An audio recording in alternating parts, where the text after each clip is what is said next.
Sa ngalan po ng ating Panginoong Jesucristo, isang mapagpalang pagkakataon na makapag-share po sa inyo ng salita ng Diyos. Ako po ang inyong lingkod, Pastor Emeline Eliseo Gioliege, na minsan pa ay maihatid sa inyo ang salita ng Diyos na pinamagatang ang malagong Kristiyano ay mapagkatiwalaan ng mga gawaing espiritual.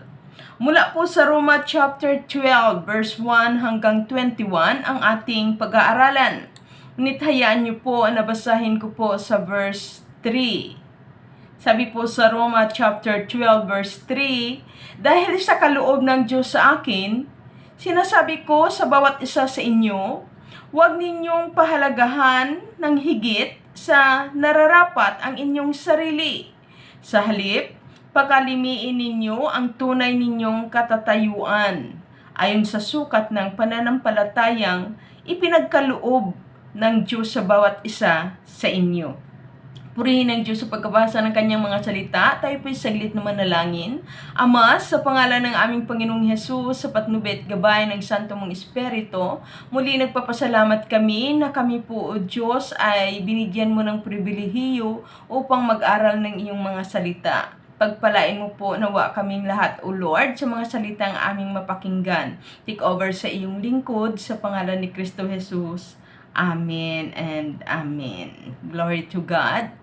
Sa oras na ito ay tunay nga na sa isang tunay na Kristiyano na masasabi natin na malago na sa biyaya ng Diyos ay makitaan na siya or makita na sa kanyang pamumuhay, ang pamumuhay na kaya na niyang gampanan ang mga tungkulin at gawaing espiritual.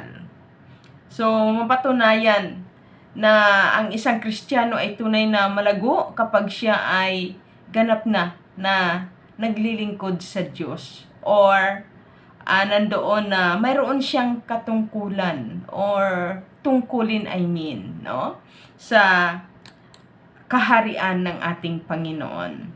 Una, makita mo sa malagong Kristiyano ang tunay na pagsamba. Yan yung importante. So, sabi nga sa Roma 12 verse 1, paano ba natin malaman na tayo na lumalapit sa Panginoon, naglilingkod, mga malago na Kristiyano? Paano ba natin ma-sure na tayo ay tunay na sumasamba sa ating Panginoon? Dapat alam natin kung paano ang tunay na pagsamba sa Panginoon. So, makikitaan siya ng tunay na pagsamba sa Panginoon katulad ng sinabi sa Roma chapter 12 verse 1. Kaya nga, mga kapatid, alang-alang sa masaganang habag ng Diyos sa atin, ako'y namamanhik sa inyo. Ialay ninyo ang inyong sarili bilang handog na buhay. So, sa mga malagong Kristiyano ay alam na niya kung paano ang tunay na pagsamba. Natututo siya lagi na sa bawat pagharap niya sa Diyos, mag-o-offer siya ng pagsamba ay nandoon na alam niya kung paano ialay ang kanyang sarili bilang handog na buhay. At banal at kalugod-lugod sa Kanya. Dapat responsable na tayo dito. Hindi tayo haharap sa Diyos na nagkukunwari. Do you agree with me? Dahil alam naman natin na hindi ang Diyos ang ating niluloko kapag tayo ay humaharap sa Kanyang may kasinungalingan. Kaya tayo humaharap sa Diyos dahil taos ang ating puso na tunay na sumasamba sa Kanya. At ito ang karapat-dapat na pagsamba ninyo sa Diyos. So, sa bawat pagharap natin sa Diyos, sa isang tunay na malagong Kristiyano, sure na siya sa kanyang sarili na sa kanyang pagharap sa Panginoon ay tunay na inaalay niya ang kanyang buhay bilang isang banal, kalugod-lugod, karapat-dapat. Hindi siya hipokrito sa harapan ng Panginoon. Kaya ang Diyos at ikaw ang siyang nakakaalam. At alam naman natin na kung hindi tayo totoo na humaharap sa Panginoon, hindi ang Diyos ang nawawalan, kundi tayo ang nawawalan. At kahit kailan, hindi natin maluko ang Panginoon. Hindi tayo pwedeng magkunwari sa Diyos na sa pagharap natin, na ipakita natin sa ating kapwa na tunay na tayo'y sumasamba, ang Diyos ang nakakaalam sa ating puso. So, at ang pangalawa ay ang isang malagong Kristiyano ay marami siyang katangian. Isa-isahin natin mula po sa Roma chapter 12, verse 1. Una, natutong ialay ang kanyang buhay bilang buhay, banal, at kalugod-lugod. Pag sabing buhay, banal, at kalugod-lugod, nasa bahay pa lang, ay pinasiyasat mo na sa Diyos ang puso mo at kaisipan. Kaya lagi nga dapat ay ipapreserve natin sa ating Panginoong Diyos ang puso at ang ating kaisipan. Yamang sinasabi sa banal na kasulatan, kapag alam mo na ang mayroon kang sama ng loob, kailangan ay tulungan mong yung sarili na na-forgive mo na siya bago ka humarap sa Panginoon. Or kung alam mo rin na mayroong tao, na masama ang loob sa iyo, learn how to forgive din sa kanya and ask forgiveness. At hindi mo na pananagutan sa Diyos kung ayaw niya tanggapin ang iyong forgiveness or ang pagpapatawad mo sa kanya or ang paghingi mo sa kanya ng kapatawaran. Ang mahalaga, alam ng Panginoon na pinagsisihan mo anuman ang mga bagay na nagawa mo na na-hurt siya at humingi ka ng kapatawaran sa kanya. So, ang mahalaga ay wala kang guilty feelings sa pagharap sa ating Panginoon. At makita ng Diyos na tunay na ang buong buhay mo, buong katauhan mo ay tunay na karapat-dapat na maging isang mabangong handog sa kanyang harapan. Amen? At makita natin pangalawa, hindi siya umaayon sa takbo ng mundong ito. Bago na ang kanyang pag-iisip, Number 1, renewing our mind, bago ang kanyang pag-iisip. Batid na niya ang kalooban ng Diyos. Dapat batid natin kung ano ang kalooban ng Diyos sa atin, sa araw-araw. Sabi nga sa Roma chapter 12 verse 2, huwag kayong umayon sa takbo ng mundong ito. My dear brothers and sisters in Christ, siyasatin po natin ang ating sarili sa lahat ng ating ginagawa ngayon. Huwag po tayong makiisa sa mundo kung ano yung mga uso. Tingnan po muna natin kung ito ba'y kalooban ng Diyos o hindi. Lalong-lalo na sa bawat pagsali natin sa mga social media. So, sa nawa ay tunay nga ang cellphone or pagsali natin sa social media ay ginagamit natin ito for the glory of God. Para mas lalong maipahayag ang salita ng Diyos at makitaan tayo as a good model bilang mga Kristiyano. At ang ating motibo ay upang magpahayag ng salita ng Diyos. Huwag po nating hayaan na balang araw ay malaman na lang natin, empleyado pala tayo ni Mita. Always remember this.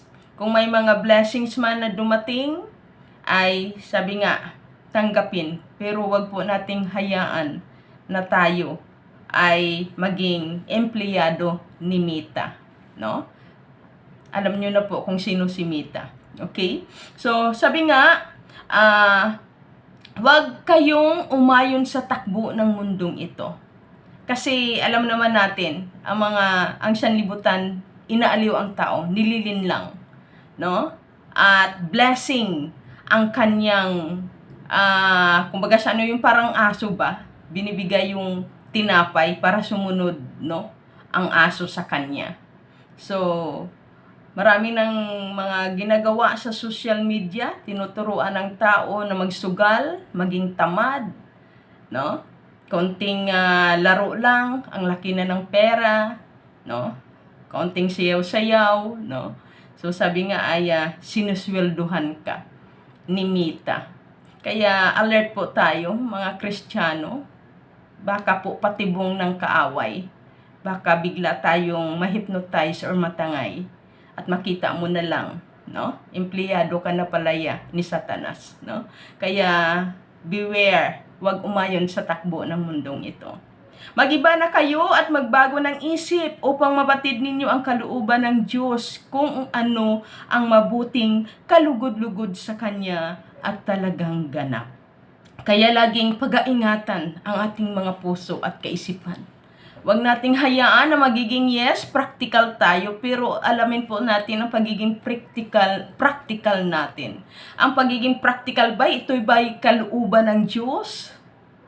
O baka yung pagiging practical natin ay umaayon na sa simbuyo ng mundong ito, no? O ano man ang takbo ng mundong ito, na hindi na alam minsan ng tao. Or always remember na ang Panginoon ay nagbabala that in the last days, maraming mga kanyang mga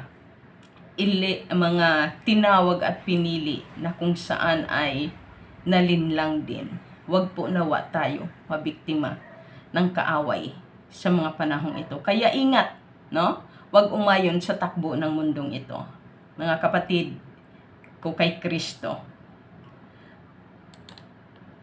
Pangatlo, kaya niyang supilin ang kanyang sarili at pahalagahan ang mga kaloob ng Diyos. Sabi sa Roma chapter 13 verse 3, dahil sa kaloob ng Diyos sa akin, sinasabi ko sa bawat isa sa inyo, huwag ninyong pahalagahan ng higit sa nararapat ang inyong sarili. Sa halip, pakalimiin ninyo ang tunay ninyong katayuan. Ayon sa sukat ng pananampalatayang ipinagkaloob ng Diyos sa bawat isa sa atin. Kaya nating supilin ang ating mga sarili, no? Sabi nga ay yung mga bagay ngayon, maraming nagsasabi, napakahirap ng buhay. Kung ating titingnan, ang dali lang ng pera, no? Sabi nga, upo ka lang nga eh. Ang ngayon, kung ating titingnan, yung tao, talagang nabibigay yung gusto, no? Kapag ang social media, gamitin mo, makapera ka lang, madali lang talaga yung pera. Kaya makukuha mo talaga yung gusto mo, no? Pero always remember this, na supili natin ang ating sarili. Naway matuto tayo na mamuhay ng simple lang at ayon sa kalooban ng Diyos, no? At pahalagahan ang kalooban ng Diyos na makagawa tayo para sa ministeryo, no? May pagkain tayo, may pangbayad lang tayo every month. Huwag nang manghangad ng mas higit pa doon na kulang doon sa kita natin para wag na ring dumating ang sitwasyon na yung pagbigyan mo lagi yung hangad ng iyong sarili. At makita mo na lang iyong sarili ay nagiging greedy ka na, no? Kaya naway patuloy na bantayan natin ang ating sarili at matuto tayong mag-deny, no? Kung ano man yung mga wants nito. At focus pa rin tayo na mas mahalaga pa rin ang needs kisa wants. Dahil kapag habulin pa natin ang wants, natatangay tayo ng mundong ito. At naway, matuto rin tayong, sabi nga, pahalagahan ang mga kaloob ng Diyos, spiritual. At magamit natin ito for the glory of His name. Nandoon pa rin tayong namumuhay sa pananampalataya. Hindi yung namumuhay tayo sa araw-araw sa kung ano ang mga diskarte ng sanlibutan. Ganun din ang gawin nating diskarte bilang mga Kristiyano. Always aware bilang mga Kristiyano, no? At ang pang-apat, ang malagong Kristiyano ay unawa niya ang kanyang kahalagahan at tungkulin sa katawan ni Kristo Jesus. So bilang mga Kristiyano, ay sabi nga sa Roma chapter 12 verse 4 to 5, ang katawan ay binubuo ng maraming bahagi at hindi pari-pariho ang gawain ng bawat isa. Gayon din naman, tayo'y maraming ngunit nabubuo sa isang katawan ni Kristo at isa't isa'y bahagi ng iba. Habang tayo ay namumuhay na naghihintay sa pagbabalik ng ating Panginoon at nagsisikap upang matugunan ang pangangailangan ng ating buong sambahayan, always remember na ang priority pa rin natin ay ang kaharian ng Diyos, ang paglilingkod. Lagi po nawa sana nating isipin na hindi makumpleto ang kaharian ng Diyos kung wala ka na siyang makitulong or makiisa sa kanyang mga gawain. Naway patuloy na prioridad pa rin natin ang unahin, no? Ang ating mga tungkulin sa ating Panginoong Diyos. Laging makita nawa natin na tayo ay kabilang sa katawan ni Kristo. At hindi mabuo ito kapag ikaw ay wala. Kaya sa bawat mga tungkulin na inatang ng Panginoon sa atin ay naway focus po tayo dito. At sabi nga, wag po nawa tayo matangay ng pagiging busy, no? Para sa ating mga bagay na iba pang desire maliban doon sa ating covenant at tungkulin sa ating Panginoon. Baka po hindi na natin ini-enjoy ang gawain natin sa Diyos. Baka may mga ibang desire na tayo na hindi ayon sa kalooban ng Diyos, na doon na tayo na focus, hindi na sa tunay na gawain para sa ating Panginoon. Kaya always remember na bahagi ka sa kaharian ng Diyos at walang sino mang makagawa ng tungkulin mo. Yes, marami kayong gagawa, pero sabi nga, ikaw yun eh. Kung sa wall, isa kang hollow blocks. So, pare-pareho kayo na nasa wall, pare-pareho kayong tungkulin, pero yung ginagampanan mo, walang papalit sa'yo. Kaya kapag wala ka, na bilang isang hollow block sa wall na iyon, may butas, hindi buo ang kaharian ng Diyos. Kaya naway kapatid, ano man ang sitwasyon sa buhay, no? Talagang bigyan natin ng kahalagahan niya ang mga ipinagkakatiwala sa atin ng ating Panginoon, no? Naway maunawaan natin, may mahalaga tayong tungkulin at mahalaga tayo sa kaharian ng ating Panginoon. Panglima, makita natin na ang malagong Kristiyano ay alam gampanan ang kanya-kanyang tungkulin ayon sa kaloob ng Diyos na ipinagkatiwala sa bawat isa sa atin. Sabi sa Roma chapter 12 verse 6 to 8, yamang mayroon tayong mga kaloob na magkakaiba ayon sa kagandahang loob ng Diyos sa atin, gamitin natin ang mga kaloob na iyan kung paghahayag ng kaloob ng Diyos ang ipinagkaloob sa atin. Ipahayag natin ito ayon sa sukat ng ating pananampalataya. So katulad ng halimbawa, ang iyong kaloob ay ang pagpapahayag ng salita ng Diyos o pagpapahayag ng kalooban ng Diyos. Gampanan mo ito, gawin mo itong makatotohanan. Sabi nga, dito ka tinawag ng Diyos eh. Ito yung expertise mo eh. Kaya gawin mo ng totoo at sabi nga, hayaan mo umunlad ka dito at magamit ka dito ng ating Panginoon.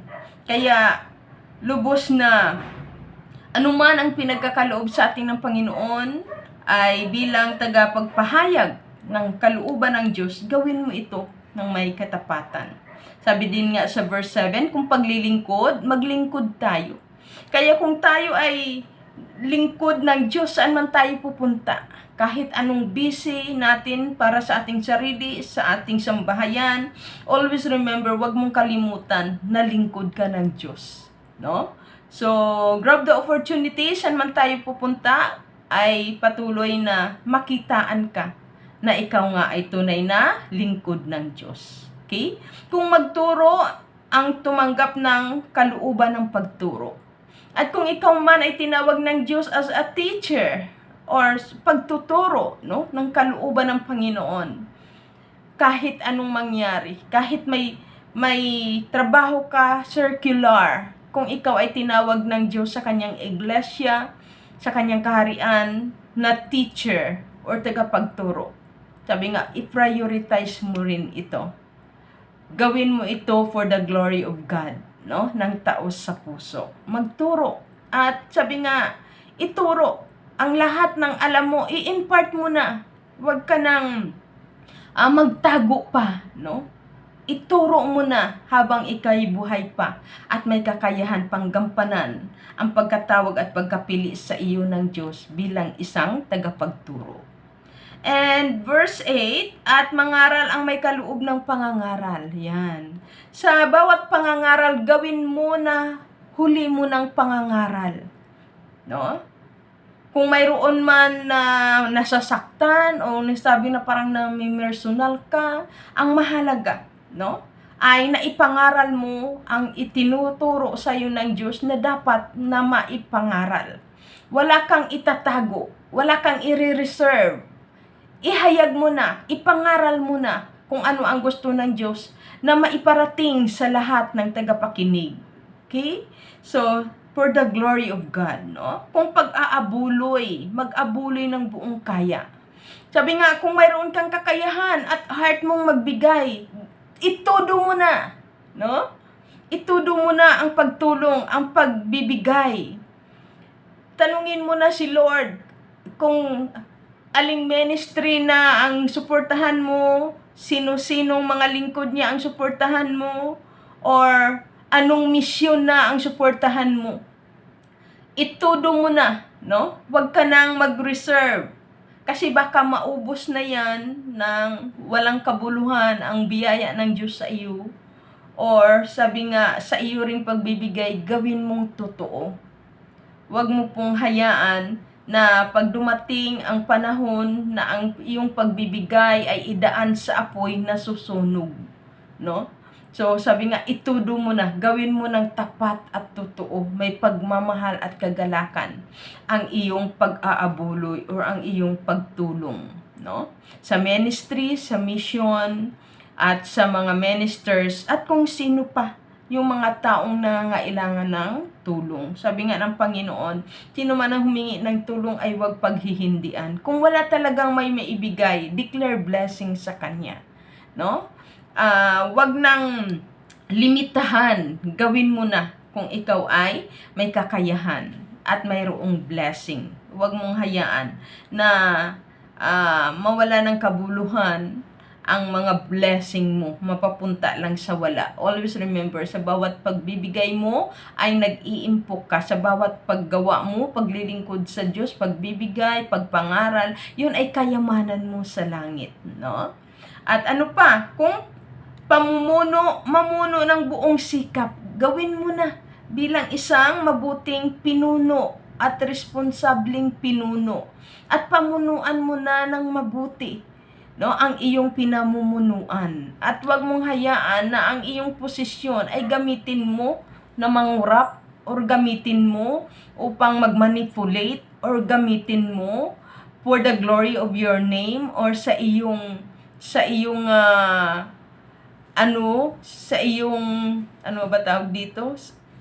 yung sa iyong kapakinabangan lang, no? Gawin mo ang tunay na pamumuno for the glory of the Lord, no? Sabi nga, gawin mo na ng buong sikap para sa ikauunlad ng kanyang iglesia, ng kanyang kaharian, at sa kapurihan ng kanyang pangalan, at ikatatagumpay at kabubuti ng iyong pinamumunuan. Kung magkakawang gawa, gawin na itong buong galak. Yung pagkakawang gawa, no? Sabi nga, huwag mapagod sa iyong tungkulin kung ikaw ay pinagkalooban ng Diyos sa pagkakawang gawa. Sabi nga, hanggat may kayang itulong or may kakayanan ka, no, sa pagkakawang gawa, hanggat may nangangailangan, no, sabi nga, huwag mapagod. Habang tayo'y nabubuhay, gampanan mo ito bilang mga pinagkalooban ng Diyos ng ganitong klaseng responsibilidad, no? Sa pagkakawang gawa, gawin mo na itong makatotohanan. Tunay na ang pag-ibig ng isang malagong Kristiyano. Always remember na sa isang malagong Kristiyano ay dapat makitaan tayo na tunay ang ating pag-ibig sa Diyos at sa ating kapwa at sa ating paglilingkod. Lahat ng ating ginagawa, dama ng Diyos na nagmamahal tayo. Sabi sa Roma chapter 12, verse 9 hanggang 10, maging tunay ang inyong pag-ibig. Kasuklaman ninyo ang masama, pakaibigin ang mabuti. Kaya naway bilang mga matured Christian ay sa ating mga pananalita, paglilingkod, lahat ng ating ginagawa ay madama nawa ninuman na tunay na tayo ay nagmamahal. Higit sa lahat, madama ng ating Panginoon. Kasuklaman natin ang masama. Huwag nating hayaan na mabahiran ang ating pag-ibig ng masama, no? Or malinlang ng masama, no? O may divert ang ating pag-ibig sa pagiging masama, no? Sabi din dito, pakaibigin ang mabuti. Kaya bilang mga Kristiyano, lagi nating isipin at naisin na wala tayong ibang ninanais kundi ang kabutihan. Sa ikabubuti mo, sa ikabubuti ng kapwa mo, sa ikabubuti ng kaharian ng Diyos, sa ikabubuti ng pinagkatiwala sa iyo ng Panginoon. Kaya kailangan ay makitaan tayo na tunay na ang ating pag-ibig sa lahat ng ating ginagawa. In verse 10, mag-ibigan kayo na parang tunay na magkakapatid. Pahalagahan ninyo ang iba ng higit sa pagpapahalaga nila sa inyo. Kaya, sabi nga ay kahit malayo tayo sa isa't isa, kaya nating ipadama ang pag-ibig sa panalangin or pangangamusta or anumang mga situation or concern bilang mga magkakapatid sa Panginoon. Kahit sa panalangin, no? Hayaan mong ipadama natin ang concern, pag-ibig, malasakit sa bawat isa. Huwag yung ang iniisip na lang natin ay ating sarili, no? Kundi ang pag-ibig natin sa ating kapwa. Una, sa Diyos, at ang tunay na pag-ibig natin sa ating mga kapatid, no? Pahalagahan natin ito ng higit, no? Na pagpapahalaga sa mga bagay sa sanlibutan. At ang sunod ay masipag sa paglilingkod sa Diyos. Ito yung panahon na kung maalab tayo noon, ang sabi nga ni Pablo, dapat maging mas maalab tayo ngayon, no? So, ito yung hindi na tayo dapat magpatumpik-tumpik. Nawa tayo magiging complacent bilang mga matured Christian. Maraming mga ginagawa ang kaaway para aliwin ang sanlibutan, ang lahat ng tao dahil sa hirap sa buhay. Inaaliw nila ang tao, no? Ibinibigay kung ano yung desire ng kanilang puso, no? Upang lubos na hindi makafocus doon sa paglilingkod sa Diyos at hindi makafocus doon sa kung anumang mga ipinagkatiwalang tungkulin, no? Lalo na sa pagpapahayag ng salita ng Diyos. My dear brothers and sisters in Christ, huwag tayong maging complacent. Huwag tayong magtaka kung maraming mga masamang tao ngayon at maraming mga natatangay ang mga bulaang guro, no? Mga sinungaling. Maraming natatangay sa mga kulto na relihiyon dahil tayong mga tunay na mga lingkod at anak ng Diyos ay nagiging complacent sa ating paglilingkod. Naaliw din tayo ng sanlibutang ito. Naway patuloy na focus tayo doon sa ating tungkulin, lalong-lalo na sa paglilingkod sa Panginoon, sa pagpapahayag ng salita ng Diyos. Pinapaalala sa atin sa Roma chapter 12 verse 11, magpakasipag kayo at buong pusong maglingkod sa Panginoon. Huwag yung kapag sa Panginoon nagmamadali tayo para makapokus tayo ng mahabang panahon sa sanlibutang ito at ma-enjoy ang ating sarili, no? Ang tao ay mas naghahanap ng kaunting trabaho, pagod na pagod, no? Pero talagang mas binibigyan ng napakahabang panahon sa pagsasaya, sa pagre-relax ang sarili, no? pero minsan masakit man sabihin, walang oras or nakalimutan na ang para sa Panginoon. Parang nakakalungkot na matagal ka ng Kristiyano pero wala ka ng malasakit sa paglilingkod sa Panginoon. Iniibig mo na lang na magiging attendis ka kisa maging isang lingkod ng Diyos. At ang mga lingkod ng Diyos naman, parang iniibig na sa mga panahong ito na maging attendis na lang kisa maglilingkod. Wala na ang desire na lubos ang paglingkuran ay ang Panginoon. Pero sa mga tunay na mga Christian ay kahit anong busy niya, may panahon siya at mas mahaba ang focus niya sa paglilingkod sa Panginoon. Laging magagalak, matyaga at nananalangin. Sabi sa Roma chapter 12 verse 12, "Magalak kayo dahil sa inyong pag-asa. Magtiyaga kayo sa inyong kapighatian at laging manalangin." Sa mga matured Christian ay nandoon na laging nagagalak at may pag-asa sa Diyos, laging matyaga, no, saan lahat ng anumang sitwasyon na kapighatian, pinagtiyatyagaan niya ito upang lubos na patuloy siyang magtagumpay at laging nananalangin, no? Laging tumutulong at bukas palad. Sa Roma chapter 12 verse 13, tumutulong kayo sa pangangailangan ng mga kapatid. Ibukas ninyo lagi ang inyong pinto sa mga taga-ibang lugar. So, as a matured Christian, lagi nawa tayo, priority natin na tumulong at sabi nga ay bukas ang palad or bukas ang bahay para sa mga taong nangailangan ng tulong.